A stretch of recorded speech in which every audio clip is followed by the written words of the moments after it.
Hi! இன்னைக்கு நம்ம பார்க்க போற ஸ்டோரி என்னன்னா, "the king who forgot to smile." ஒரு ஊர்ல ஒரு ராஜா இருந்தாரு. அவரு பேரு வீரன். அவரு ரொம்ப பலமானவரு, ரொம்ப தைரியமானவரு. ஆனா, அவரு ஒரே ஒரு தடவ கூட சிரிக்கவே மாட்டாரு. அவரு சிரிக்காததுனால ராஜ்யமே சும்மா டல்லா, கிரேவா இருந்துச்சாம். அவருடைய அமைச்சர் கூட தினமும் டென்ஷன்லயே இருப்பாரு. "இவர எப்படிடா சிரிக்க வைக்கிறது?" அப்படின்னு சொல்லிட்டு.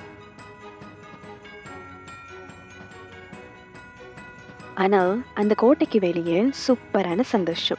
குழந்தைங்க எல்லாம் ஓடி ஓடி விளையாடுறாங்க. அங்க தான் நம்ம பூஜா. சின்ன பொண்ணு. ரிப்பன் கட்டிட்டு ரெட் கலர் பால்ல விளையாடுறா.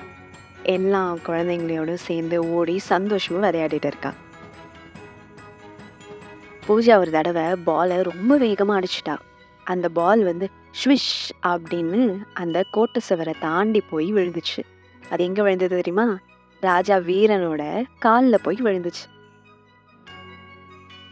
அப்ப பூஜா, எக்ஸ்கியூஸ் மீ ராஜா, நீங்க ரொம்ப டயர்டா இருக்கீங்க போல. கொஞ்சம் ரிலாக்ஸ் பண்ணுங்க. கொஞ்ச நேரம் விளையாட வரீங்களா? அப்படின்னு கேட்டானாம்.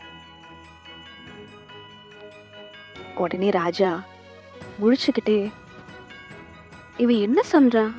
ஏன்னா, அவரோட லைஃப்ல யாருமே அவர்கிட்ட விளையாட சொன்னதே இல்ல. ராஜா உடனே அந்த ரெட் பால எடுத்து பூஜாக்கு மெதுவா தூக்கி போட்டாரு. அவளும் அத சிரிச்சுட்டே ஓடி போறத பார்த்தப்போ, ராஜாவோட முகத்துல ஏதோ ஒரு ஸ்ட்ரேஞ்சான ஃபீலிங். ரொம்ப ஹாப்பியான ஃபீலிங்.